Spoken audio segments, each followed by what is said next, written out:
Alors bonjour à tous, merci d'être venus assister à ce meet-up. Alors je vais commencer par me présenter. Moi c'est Kenza Barnier, je suis consultante du coup, chez les filles et garçons de la tech en tant que lead tech dev. Et une de mes missions, ça va être la qualité du code. Je vais montrer. Bonsoir à tous, je suis Oussama Abaye, consultant DevOps Cloud chez les filles et garçons de la tech et passionné par tout ce qui est IA génératif. Et en mixant la passion de Kenza pour le code et ma passion pour l'IA, on a pensé à mettre en place une solution qu'on va vous présenter aujourd'hui. Avant de commencer vraiment le talk, je voudrais savoir un peu à qui on s'adresse. Du coup, je vais vous poser des questions et si c'est votre cas, je vous demande de lever la main. Est-ce qu'il y a des devs parmi vous ce soir? Ok, pas mal. Donc, est-ce que vous utilisez GitLab? Ok. Et est-ce que vous avez déjà utilisé l'IA comme ChatGPT, Gemini, Claudia? Ok, on a des connaisseurs. Pour bien être tous d'accord, on va donner quand même quelques définitions pour être tous sur la même longueur d'onde. Alors, tout d'abord, la revue de code. La revue de code, ça va être un dev qui va pousser ses modifications sur GitLab, par exemple. Il va créer une MR et un de ses collègues va venir analyser son code, ses modifications, pour faire une vérification, que ce soit de la qualité du code, s'il respecte les bonnes pratiques, s'il voit des bugs, des erreurs. Et une fois qu'il a regardé tout le code et qu'il trouve que la qualité est là, il va pouvoir approuver et ça sera qu'une fois qu'il a approuvé que ça sera margé sur la branche principale. Notre notion qu'on aimerait bien expliquer avant tout, c'est un LLM. Donc il y a des notions qu'on va en parler tout au long de la présentation, notamment un LLM. Un LLM, c'est un modèle d'intelligence artificielle qui est entraîné sur énormément de données, de textes, pour pour comprendre le langage humain et simuler des discussions humaines. Comment ça se passe? En fait, c'est ni plus ni moins que la prédiction la prédiction du texte au fur et à mesure qu'il va construire les phrases, et on va avoir d'autres expressions comme un token. Donc un token, c'est l'équivalent d'un texte en langage humain. Donc une machine va comprendre plus ce que c'est va convertir le texte écrit par l'humain en numéro, elle va le stocker dans des bases vectorielles pour pouvoir le traiter par la suite et prédire le prochain token. Une autre notion qu'on va entendre souvent, c'est un prompt.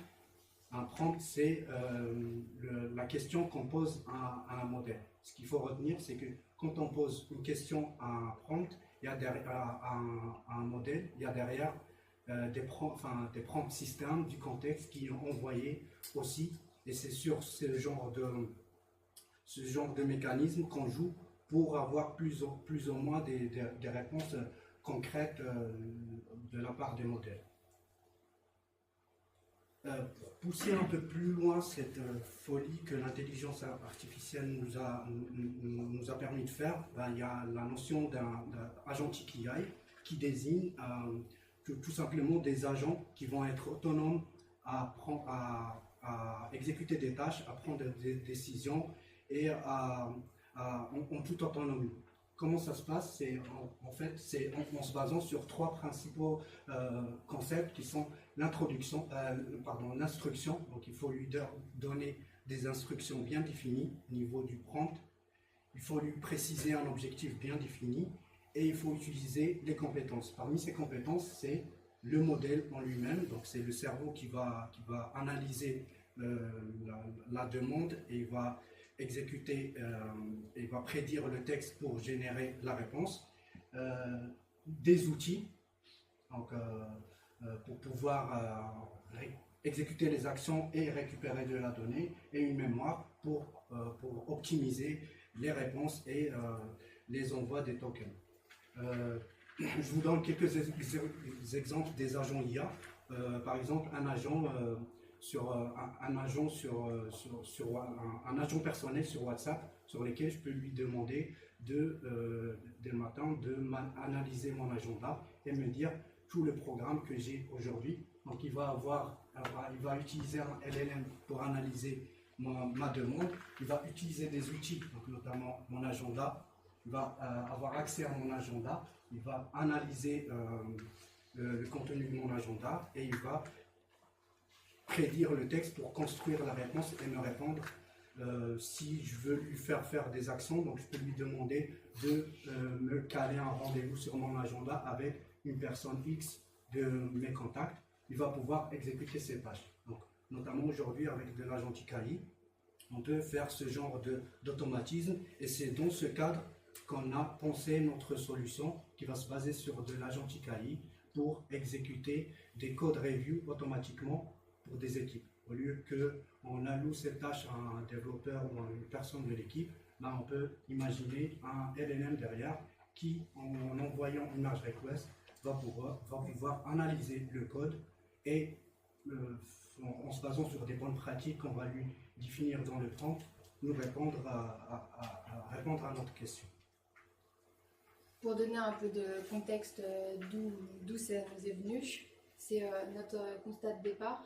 Ça a été que les revues de code, elles sont longues, que ce soit pour la personne qui va pousser, parce qu'elle va devoir attendre qu'il y ait un de ses collègues qui soit disponible pour aller voir si tout est bon, donc ça va prendre du temps.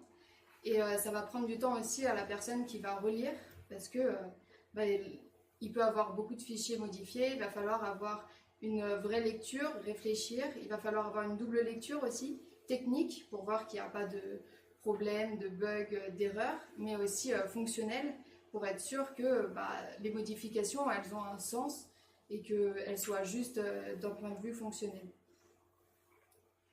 Et l'humain, ça va être simple de rater des petites modifications qui vont être bloquantes après. Par exemple, juste un oubli de ponctuation va créer plus loin de grosses erreurs, mais sur le coup, quand il y a 1000 lignes modifiées, voir un point d'interrogation qui manque, ça va être compliqué. C'est une tâche qui va être répétitive, parce qu'à chaque modification, il va falloir faire la revue de la merge request. Donc on s'est dit, il y a un gros bénéfice à automatiser toutes ces tâches pour les rendre plus fiables, plus sécurisées et surtout plus rapides. Donc on a pensé à un outil qui allait nous aider à faire la détection de bugs, de failles et d'incohérences, et ça de manière rapide, qui allait aussi faire du refactoring. Donc pour être sûr qu'il n'y ait pas de copier-coller dans le code, que tout soit très optimisé. Il va aussi standardiser les bonnes pratiques, donc dire par exemple que toutes les variables doivent être en camel case et accepter, dire ok c'est bon que si c'est le cas. Et on l'a pensé aussi pour qu'il soit multilangage. Donc, qu'on puisse l'utiliser, que ce soit pour le back, pour le front et pour différentes applications. Cette solution, on a choisi d'utiliser un mélange d'outils que vous pouvez peut-être connaître déjà.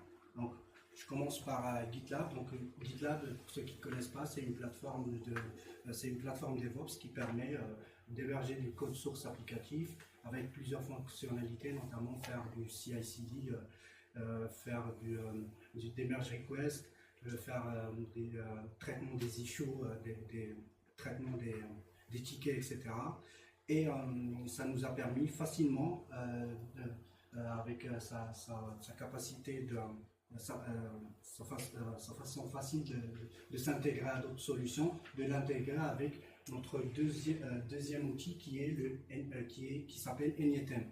Anyeten, c'est une solution d'automatisation de flux de travail qui supporte plus de 400 services, qui peut facilement être intégré à plus de 400 services et qui permet un accès API très facile, qui permet aussi de faire du débugage en cas d'erreur très facile. Et le troisième outil, c'est pas un outil, c'est un modèle. Donc on a choisi d'utiliser un modèle open source français, qui s'appelle Mistral, mais on a poussé un peu plus loin l'utilisation. Donc on a fine-tuné un modèle à base de CodeStral de chez Mistral. CodeStral, c'est le modèle qui produit du code source fait par Mistral, et nous on a fine-tuné un modèle à partir de CodeStral pour avoir un peu plus de précision. Le flux de travail ressemble plus ou moins au schéma que je vous présente sur l'écran. Donc on va avoir une merge request qui va être produite depuis GitLab, qui va envoyer un webhook à N8N. Une fois N8N reçoit le webhook avec toute la merge request, il va déclencher un flux de travail, un workflow qui va faire un premier traitement. Donc il va prendre toute la merge request et il va récupérer le code, le code basique et la différence de code. Donc ce qui a été rajouté et le code qui était déjà, et en fonction on va construire un prompt pour demander à l'IA. Donc la troisième étape, ça va être d'envoyer cette différence de code à notre modèle avec un prompt qu'on va construire, un prompt système plus un prompt utilisateur, pour demander à cette IA de faire une code review, une revue de code à notre merge request avec des instructions. Donc on va lui dire de respecter les bonnes pratiques, ou bien on peut lui demander de respecter les bonnes pratiques par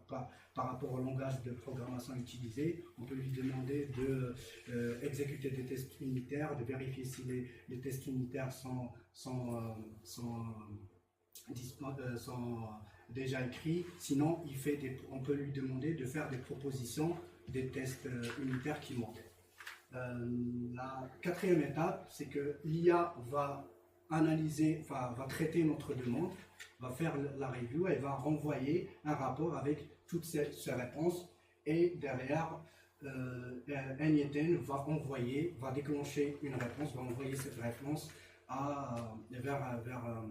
vers GitLab, et on va pouvoir visualiser le résultat au niveau des commentaires de notre merge request. Pour avoir un peu plus, pour comprendre un peu plus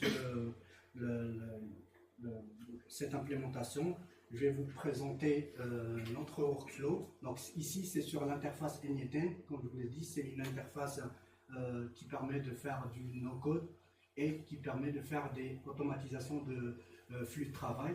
Donc ici, au tout début, on a les déclencheurs qui arrivent depuis GitLab. Donc c'est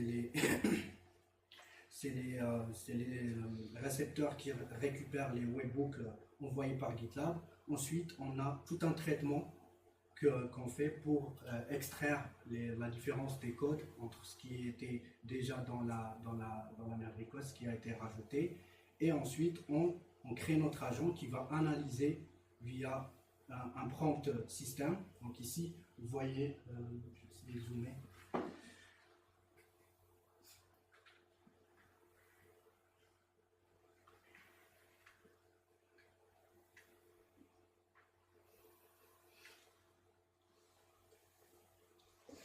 Ici, je pense que tu peux zoomer encore.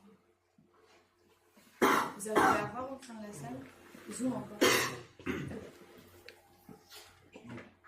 Ici, j'ai mon prompt système. Donc je lui introduis ce que je veux faire avec des instructions bien définies. Donc je lui dis qu'il est un expert en programmation, qui va recevoir des merge requests et qui doit appliquer des bonnes pratiques, notamment le craftsmanship, clean code, unit test principe.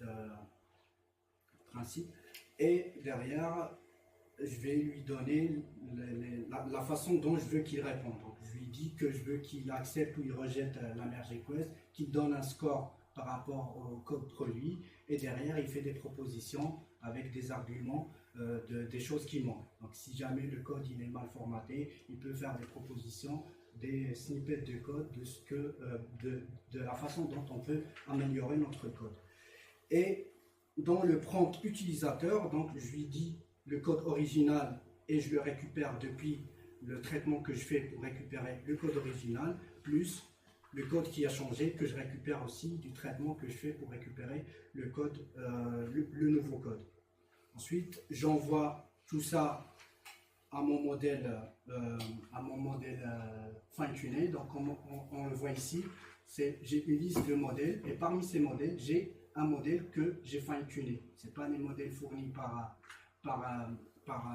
Mistral, mais c'est un modèle qui est fine-tuné sur des exemples de merge request. Donc, on a créé un dataset de plusieurs enregistrements des merge requests qu'on a déjà effectués pour lui donner un exemple des façons de réponse qu'on veut qu'il fasse. Donc, on a des modèles appropriés. Donc, pour les grands comptes, on peut avoir notre propre modèle qui comprend notre langage, qui comprend nos bonnes pratiques, nos instructions et qui peut répondre comme si c'était un membre de l'équipe qui a été formé en interne.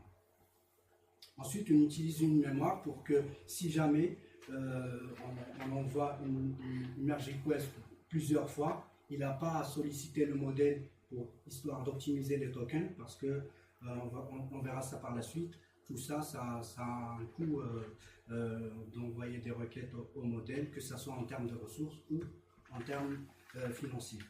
Ensuite, une fois il traite la demande, il va envoyer la réponse dans la merge request.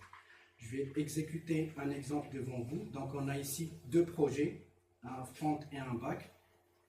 Et on a fait en sorte qu'il y ait juste un workflow pour les deux. Donc, en fonction de si les modifications viennent du front ou du back, ils vont passer soit par HeroQuest UI, soit par Dungeon Engine. Et après, tout le reste du process, ça sera le même. Et il va vraiment... on a vraiment voulu que on puisse ajouter autant de projets qu'on veut et qu'il n'y ait pas pour N projets, N workflow.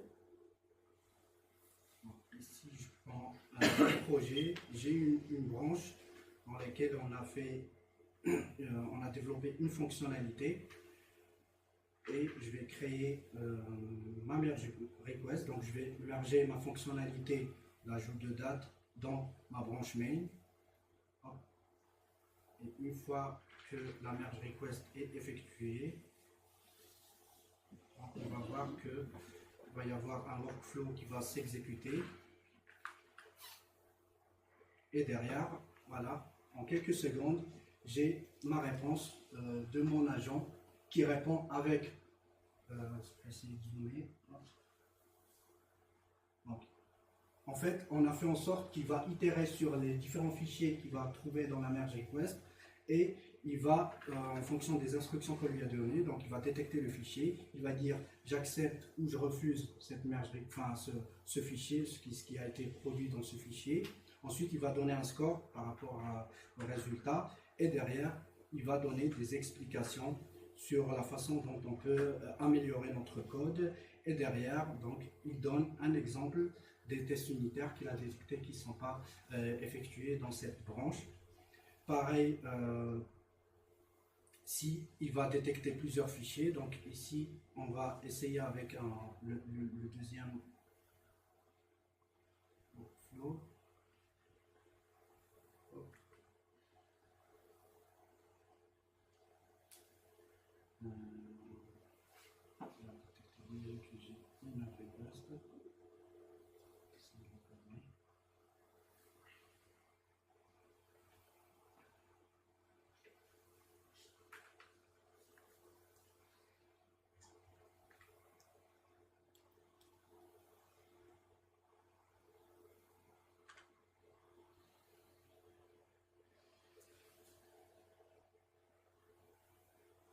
C'est au niveau du front, donc il va y avoir une logique différente du back et il va s'adapter pour faire la revue de code. Vu qu'il y a plus de fichiers, c'est un peu plus long.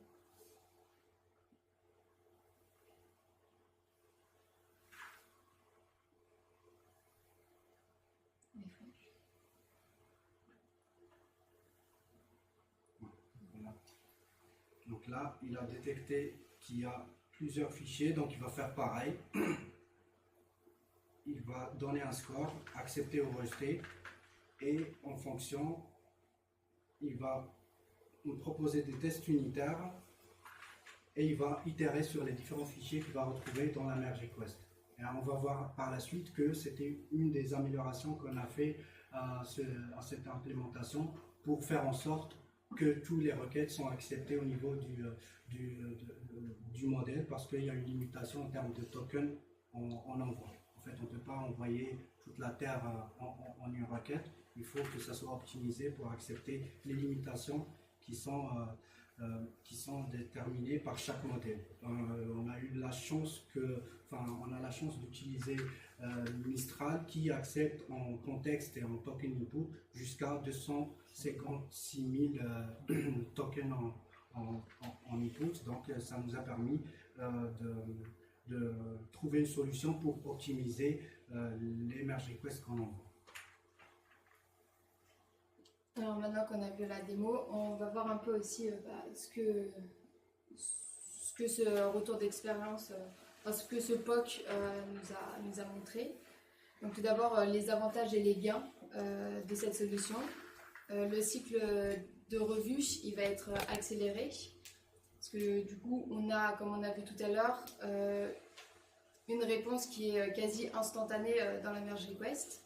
Donc ça va permettre aux développeurs, après avoir poussé son code, de directement avoir un retour et il peut comme ça faire déjà une première lecture, corriger tous les problèmes que l'IA lui remonte avant qu'une autre personne prenne du temps pour regarder et relire la merge request. Ça va permettre aussi une réduction de la charge mentale, parce que du coup, le collègue va pouvoir normalement revenir et faire juste une revue de code, parce que du coup, les autres problèmes auront été réglés par l'IA et il y aura moins d'allers-retours. Donc ça permet une réduction de la charge mentale.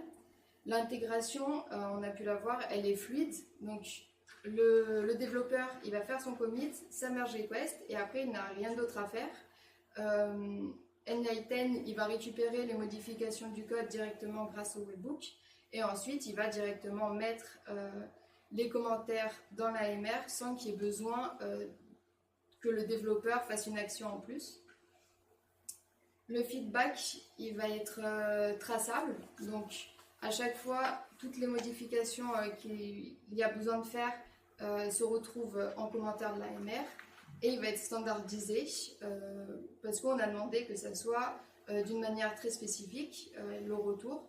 Et ça peut être adapté à chacun ses besoins de qu'est-ce qu'il veut remonter dans l'AMR, qu'est-ce qu'ils veulent en premier en gros pour que ça remonte mieux et adapté comme ça en fonction des besoins.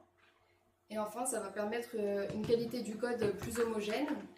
Ça va forcer les développeurs à devoir vraiment respecter des pratiques très strictes pour que ça soit respecter les bonnes pratiques et pas se dire l'AMR, toutes les modifications sont bien, c'est juste que là il y a une règle de bonne pratique qu'il n'a pas respectée, mais est-ce que je vais lui demander de tout refaire juste pour ça? Là au moins il n'y a pas d'hésitation, ça demande et ça doit être fait. Bien sûr il y a aussi des points, des limitations. Tout d'abord, l'IA elle a ses limites. Je pense que comme tout le monde dans la salle, vous avez dû l'expérimenter, ça lui arrive d'halluciner. Donc l'IA elle ne sait pas dire non je sais pas. Donc elle peut inventer des réponses, elle peut dire que quelque chose ne va pas ou changer certaines parties du code alors qu'il n'y a pas besoin ou que c'est faux. Donc il y a quand même une réflexion derrière à avoir et pas prendre les réponses de l'IA comme la vérité. Il va falloir réfléchir à est-ce que ce qu'elle me dit c'est vrai, est-ce que ça apporte vraiment quelque chose au code ou est-ce que non en fait elle hallucine. Il faut faire attention aussi à la confidentialité du code, que le partage du code avec l'API, avec le modèle respecte bien les règles RGPD. Il y a besoin aussi d'une maintenance parce qu'il y a plusieurs outils qu'on utilise. Donc il va falloir faire la montée de version pour tous et bien vérifier que ça reste compatible dans le temps. Et enfin, il y a un coût.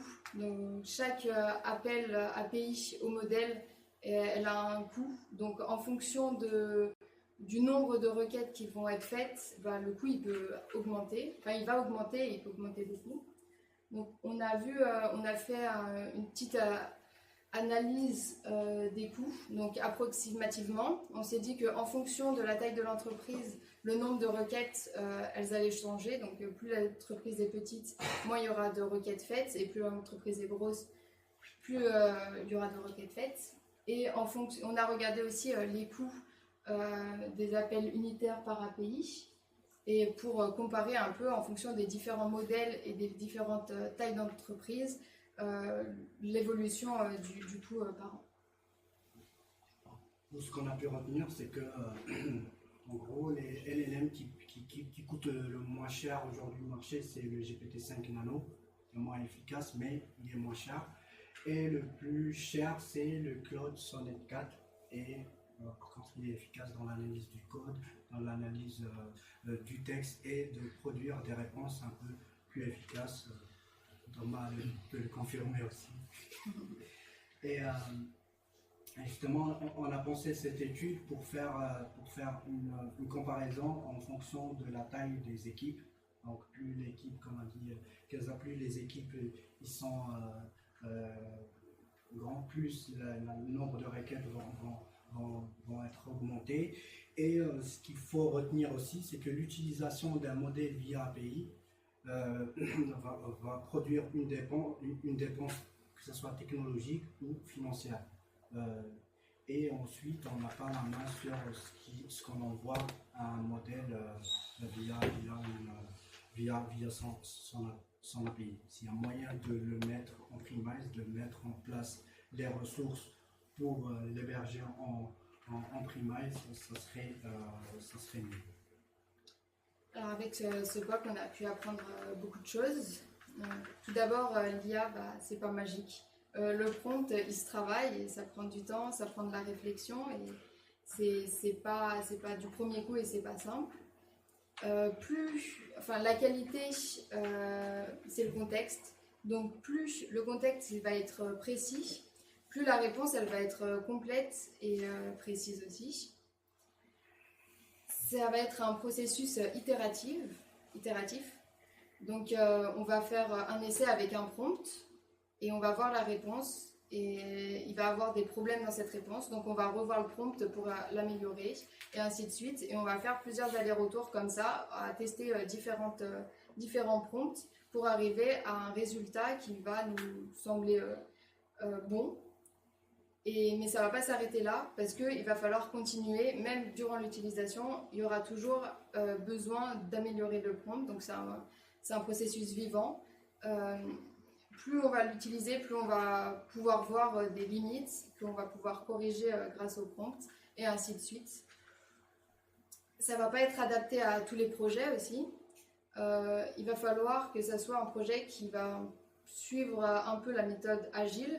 Ça veut dire qu'il ne faut pas faire des grosses MR avec vraiment beaucoup de modifications, des gros fichiers. Il va falloir vraiment faire pour chaque modification, faire une MR.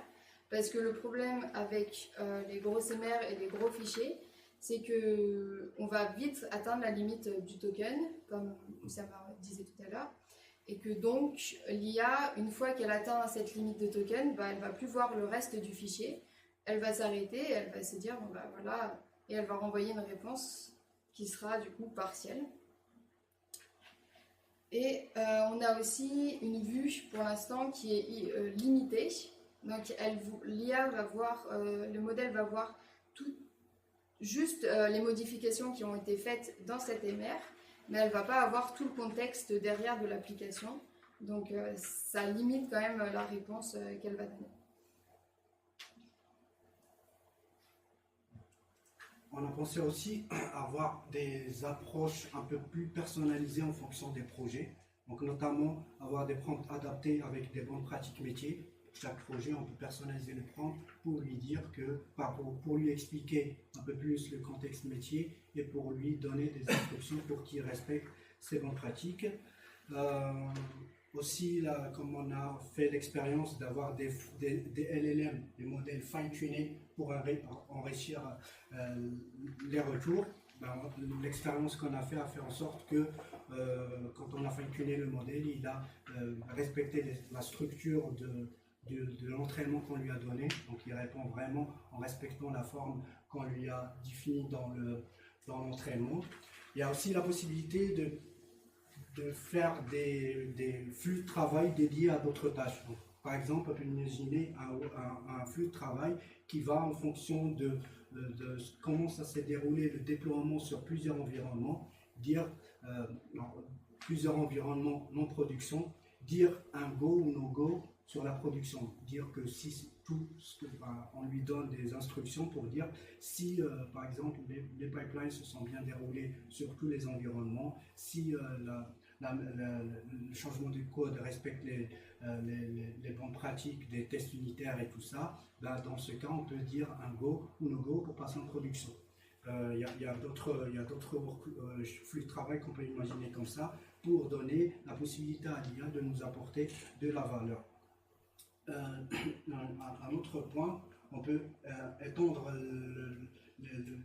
la fonctionnalité de ce type de flux de travail pour d'autres écosystèmes de DevOps, donc notamment produire que des tests unitaires, avoir un agent qui va être dédié à récupérer le code produit par un développeur et automatiquement il produit les tests unitaires. Donc le développeur il n'a qu'à coder sa fonctionnalité, il pousse un commit et derrière il va y avoir un workflow qui va analyser sa fonctionnalité et produire un commit avec les tests unitaires que le développeur de la fonctionnalité que le développeur a déjà fait, ou bien introduire des revues, des revues de sécurité avec des bonnes pratiques DevSecOps. Donc mettre un workflow qui va appliquer les bonnes pratiques de DevSecOps sur un repo, que ce soit pour la partie infra ou pour la partie code source applicatif. On va vous expliquer un peu le chemin par lequel on est passé. Au début, on a eu certains problèmes.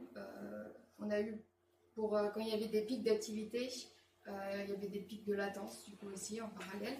Donc, plus le modèle va être demandé, plus ça va être lent, la réponse qu'il va donner. Nos premiers essais, le prompt, il était vague. Donc, il répondait... pas bien. Les premiers essais les réponses dans la MR elles n'étaient pas qualitatives, donc on a vraiment dû retravailler le prompt. Et au début, on ne gérait pas le multifichier, c'est-à-dire qu'on donnait on donnait dans une requête tous les fichiers de la MR et on donnait ça au modèle, on lui disait débrouille-toi. Et le problème, c'est que ça atteignait très rapidement les tokens. Et du coup, la réponse, elle n'était pas bonne parce que ça regardait qu'une partie des fichiers et après les autres, elles étaient ignorées. Donc, ce qu'on a fait, c'est que maintenant, on fait par requête, on met un fichier.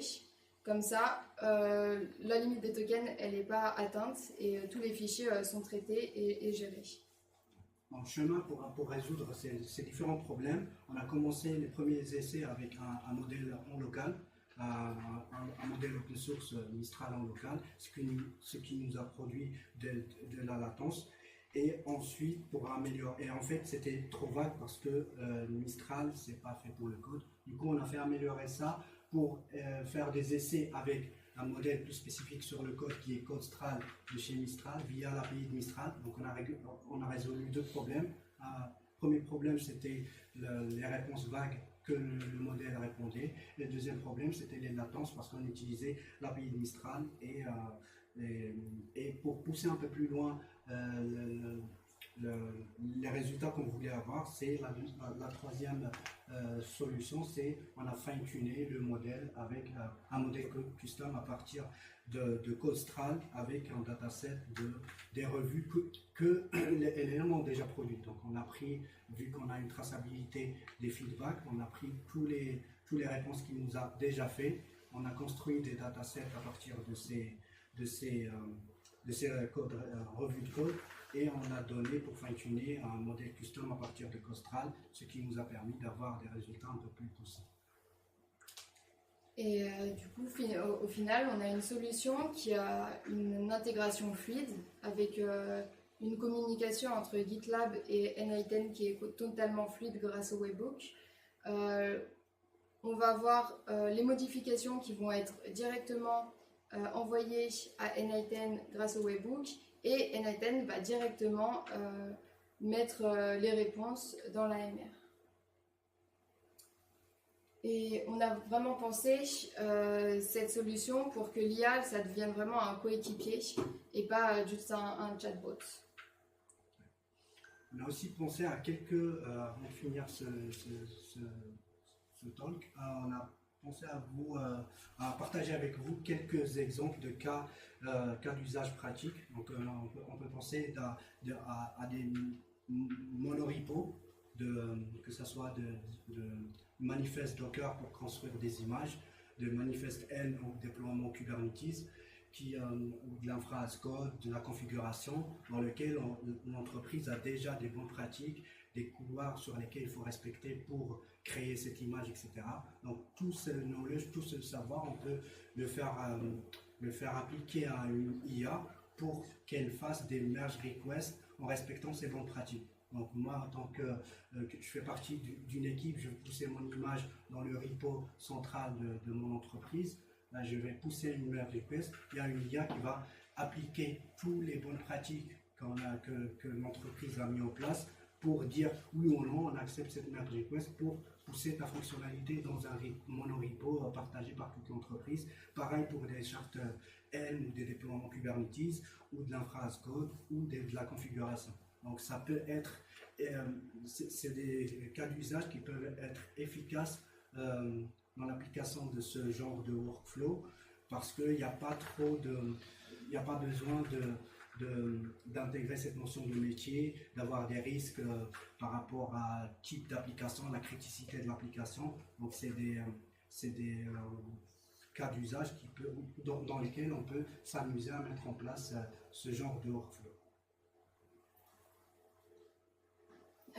Merci de nous avoir écoutés.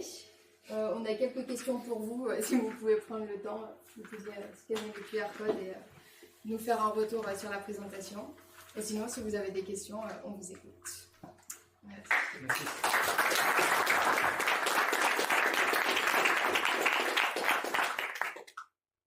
Oui. Est-ce que vous avez envisagé, évalué l'option de faire du multi-agent? Là, vous n'avez qu'un seul agent qui fait tout ça, vous avez un gros prompt. Et je me demandais si ce serait pas intéressant d'avoir des agents experts qui sont très supervisés, par exemple, chacune des bonnes pratiques de code, des tests unitaires, tout ça, et ensuite un agent superviseur qui fait le compte rendu finalement. Je pense que ça améliorerait peut-être notamment la maintenabilité plutôt que d'avoir un gros prompt qui à chaque fois vous lui faire évoluer, c'est plus complexe. Est-ce que vous avez envisagé une approche multi-agent? L'approche multi-agent, moi je l'ai testé sur un autre type de workflow, notamment avoir des multi-agents qui vont traiter le développement d'une application. Il doit y avoir un cahier de charge directement fourni au prompt principal qui va le construire, le découper en petits prompts. Donc déjà il va construire un premier prompt général, il va découper en petits prompts. À chaque fois, il va envoyer le prompt à l'agent qui va construire la fonctionnalité qui va bien. Et dans ce cas d'usage, on n'a pas pensé à le mettre. Mais c'est quelque chose qu'on peut pousser, ça fait une idée. Oui. J'ai une question. Normalement, dans les pipelines CI/CD, vous avez tous les tests, unit tests, tests d'intégration, et comment vous avez intégré avec ce workflow pour prendre en compte aussi les résultats des unit tests, aussi de l'inter, par exemple. Sur l'inter, c'est une solution, je pense, un peu plus simple et moins chère. Oui.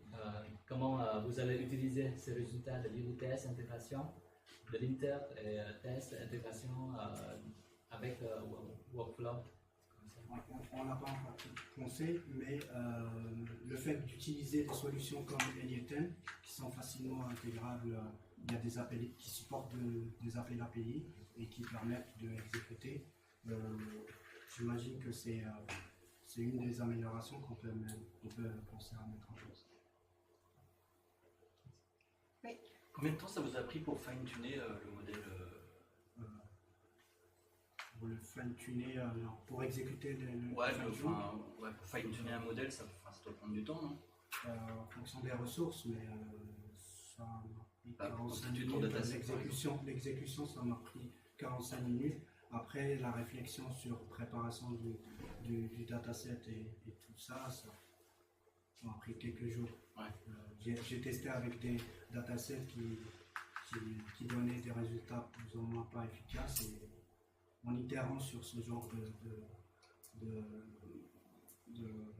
d'approche, j'ai réussi finalement à avoir le résultat que j'attendais. Une petite question, N8N, c'est quelque chose c'est un service en ligne ou c'est un truc qui tourne en local dans votre infra? À la base, c'est un produit open source que tu peux mettre en place en local. Nous, on a choisi d'utiliser un service, de le déployer sur un service manager. Donc, c'est une instance N8N qui est déployée sur un service cloud. Moi, j'ai une question, rien à voir. Vous avez essayé de ne pas utiliser N8N ou pas? De créer votre propre agent avec des propres frameworks d'agentique IA, des réels agentique IA ou pas? Avec Python? Non. Une question, vous êtes à l'état toujours de POC, vous l'avez mis in situ. Si oui, quid de l'adoption des développeurs? On sait que c'est parfois des gens qui n'aiment pas utiliser l'IA, qui n'aiment pas être jugés par l'IA. C'est assez compliqué, ça c'est le premier point. Le deuxième point, c'est en KPI, comment vous avez mesuré l'efficacité de ce moteur-là en termes de précision, par exemple. Est-ce que l'IA a remonté tout ce qu'elle a remonté? Est-ce que c'était fondé? En termes de rappel, est-ce qu'elle n'a pas oublié de nous rappeler des choses essentielles? Parce que déjà, vous avez des métriques comme ça pour un usage en production, peut-être encore, c'est génial, déjà bravo. Non, pour l'instant, c'est vraiment en POC. On n'a pas testé. Il n'y a que moi du coup, qui ai bossé des trucs et qui m'a fait des retours. Mais du coup, pour un projet seul, déjà, c'est pratique.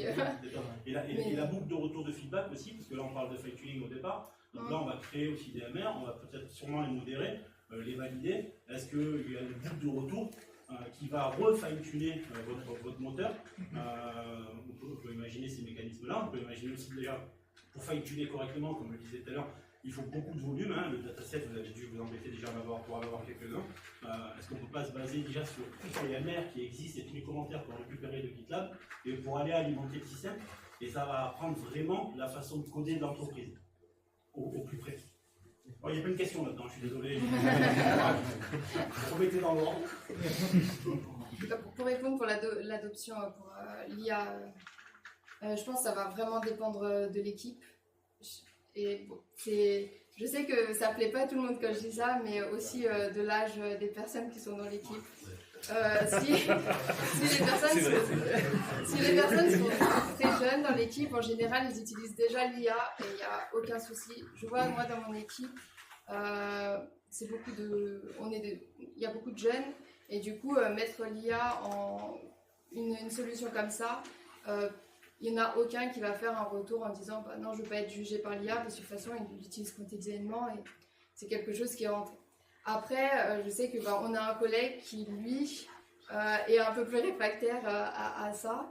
Donc, je pense que ça va dépendre vraiment des équipes et de la mentalité des personnes. Ça peut être un outil pédagogique assez sympa aussi pour des juniors. C'est ça. Ils peuvent apprendre de leur côté un petit peu, ça dépend de la fiabilité du système. Déjà, on a vu les premiers retours. Quand on revoyait les retours qu'ils faisaient, déjà, c'était pas forcément très fondé, puis ils n'étaient pas non plus complets parce qu'on corrigeait les retours qu'ils avaient fait une première fois, on relançait et ils en trouvaient d'autres à d'autres endroits. Et déjà avec le fine-tuning, ça a quand même amélioré grandement les retours. Et du coup, je pense que avec l'amélioration de l'IA, parce que bon, là on est quand même, elle est tout le temps en amélioration. Donc je pense que plus ça va aller, plus les retours ils seront vraiment bons. Mais déjà là c'est quand même pratique d'avoir un retour direct. Après c'est sûr que ça va pas remplacer quelqu'un vraiment derrière qui va faire un retour pour voir que le code est vraiment bon et que l'IA n'a pas manqué quelques problèmes. Je sais pas si on a répondu à toutes les questions. Par rapport au KPI, on n'a pas eu l'opportunité encore de sortir ce genre de KPI, avoir ce retour d'expérience. Mais je suis optimiste, on va y arriver. Le fait de faire tourner sur un modèle local sur la machine, vous l'avez essayé finalement, ça pour le problème sur la confidentialité, sur le pricing, et du coup, c'était que la latence, sur laquelle vous n'avez pas utilisé, parce que ça fait une latence trop longue, et vraiment, c'était en fait le temps de traitement, en fonction des ressources qu'on a allouées, je donne un exemple, une MR là, c'est quelques secondes. Sur un local, avec un GPU, ça mettait 20 minutes. En plus, au début, on n'avait pas ce découpage, on n'itérait pas par fichier, donc on envoyait tout. Il prenait le temps d'analyser tout le contenu de la méthode. S'il y avait juste 4 fichiers, il mettait en même temps parce que dans la requête qu'on envoyait, il y avait à la fois le code qui a changé, plus le code qui existait avant. Donc, pour chaque fichier, donc à chaque fois, il itérait sur les différents fichiers, il envoyait toute la requête, ce qui prenait énormément de temps. Et vous l'avez pas retesté par local en ayant justement vous avez modifié la façon d'envoyer. Est-ce que vous l'avez retesté avec le modèle fine-tuné et en local justement par rapport à toutes les problématiques que ça pouvait poser? Non, moi, mon retour d'expérience personnelle sur le CPU, les modèles qui sont moyens à 7 milliards de paramètres, ils ont du mal à avoir des résultats efficaces. Avec 3 milliards de paramètres, ça peut tourner dans des machines avec du CPU, ça peut avoir des réponses, mais elle risque que les réponses ne soient pas efficaces. Si on requête sur un modèle qui est entraîné sur 3 milliards de paramètres, son entraînement n'est pas assez efficace pour nous répondre sur tout ce qu'on veut. Donc, on n'a pas fait l'expérience, mais je l'ai fait sur d'autres projets. Et perso, je n'utilise pas du LLM sur du CPU, sur ma machine pour avoir des bons résultats. Sur du hosting, justement. Sur du hosting, sur VH ou Scriptway, essayer de découvrir un modèle, ça coûte beaucoup cher. Oui. C'est ce que vous avez fait. On utilise l'API de Mistral et NIT, c'est sur une instance en manager. Je continue dans la question. Je ne sais pas si vous avez une idée d'estimation du temps que ça pourrait prendre avec un GPU, parce que si c'est un système pricing de personnaliser ça avec chaque pays, après tu peux juste analyser sur une GPU, parce que le problème de la confidentialité il serait beaucoup plus facile à gérer. Et vous pensez quoi? Vous avez une idée sur le GPU, combien de temps ça pourrait prendre? Ça divise de combien? Sur le fait de les 20 minutes sur CPU, sur un GPU, vous avez une idée de combien ça c'est quelques secondes. Ça fait le même que sur. Ça demanderait juste un investissement d'entreprise. Et vu que la présentation, le sujet époque, on l'a fait pour un peu prouver ce que peut faire ce genre d'agentique IA, on n'a pas pensé à ce genre de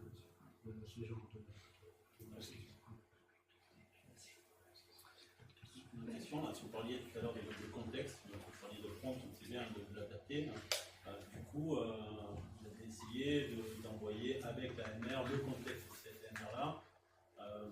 Souvent, on est lié à des artefacts de demande d'évolution par rapport au bug tracker que vous utilisez, etc. Vous pourriez aussi injecter à ce moment-là une contextualisation de la MR pour dire il fait ça un peu fonctionnel, hein, parce que c'est toujours intéressant de savoir pourquoi on fait cette MR-là.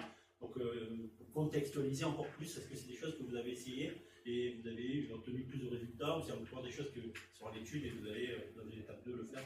Non, je pense qu'on a pour plan de mettre plus de contexte et même qu'ils puissent, on aimerait qu'ils puissent quand même accéder à plus de contexte globalement. Mais c'est vrai qu'on peut rajouter au moins la demande de l'évolution, quoi. Surtout que si c'est sur un ticket GitLab, rajouter et l'envoyer aussi, comme ça au moins fonctionnellement il fera une lecture, il y aura cette double lecture technique et fonctionnelle. C'est une bonne amélioration. D'autres questions? Ouais. J'ai une question. C'était quoi la taille du dataset? La taille du dataset, c'était 1000 enregistrements. 1000 exemples MR. Okay. Pour vous donner plus de contexte, on a pris une centaine de vrais MR et on a construit le dataset avec une IA qui nous a donné qui a complété pour dupliquer un peu le dataset et avoir des exemples un peu plus concrets. Et c'est une méthode, j'ai plus le nom, mais c'est une méthode de Fauxshot. Fauxshot. Zero shot ou Fauxshot. Ouais. C'est Fauxshot que vous avez fait.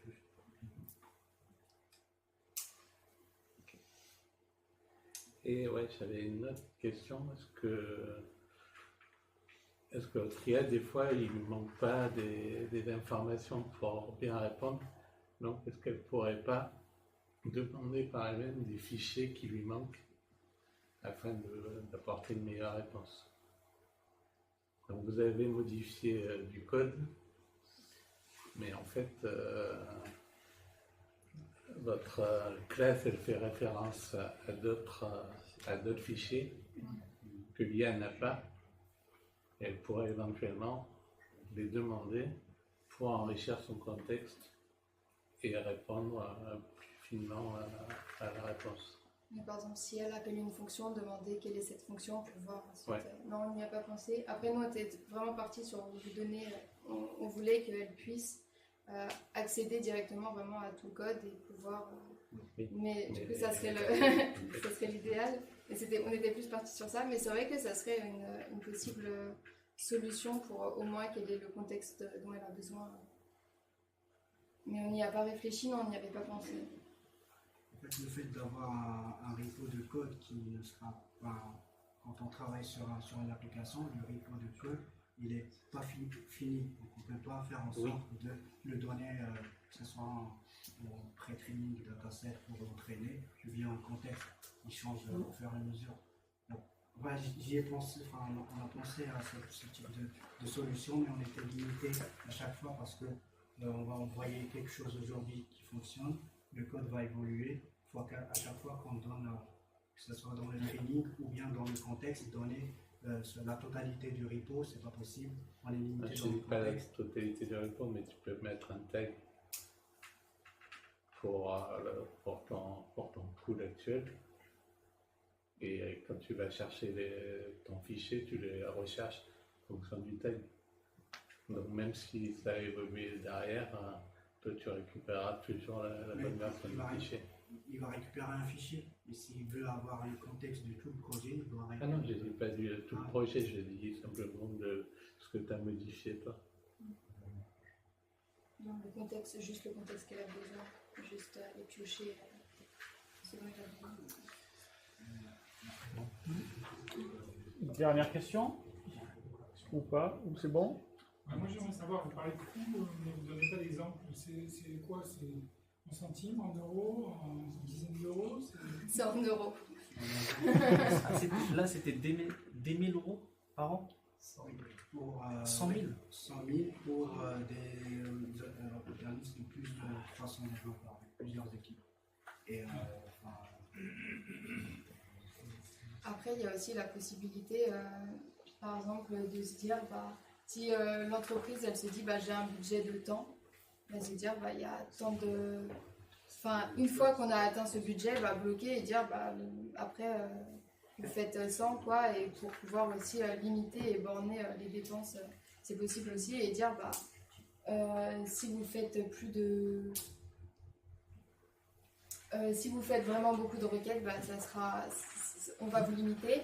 Et on peut aussi dire que avec le N8N, dire que certaines branches vont déclencher la revue, et que par exemple si c'est une branche où il n'y a pas besoin, on peut juste mettre un tag devant, et du coup ça ne lancera pas la requête et ça limitera aussi les appels.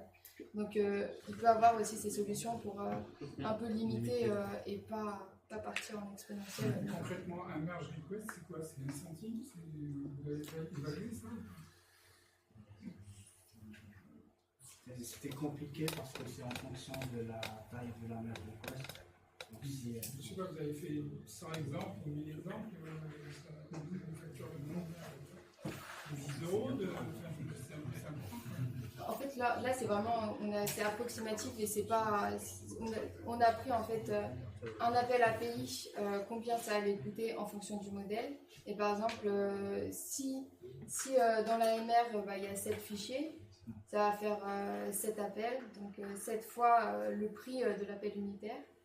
Et en fonction des modèles, du coup, ça va évoluer. Et là, en tête, j'ai pas les. Pour un appel unitaire. On aura même pas. Si on met sur l'appel API, si on prend un modèle hosté quelque part, si on a décidé une carte, là, c'est encore différent. Non, parce que faire relire du code par un humain, ça coûte quand même très cher. Quoi, donc, oui, c'est vrai. Même si ça coûte un peu cher, c'est peut-être pas idiot. Oui, ouais. Ben, merci. Merci. Merci.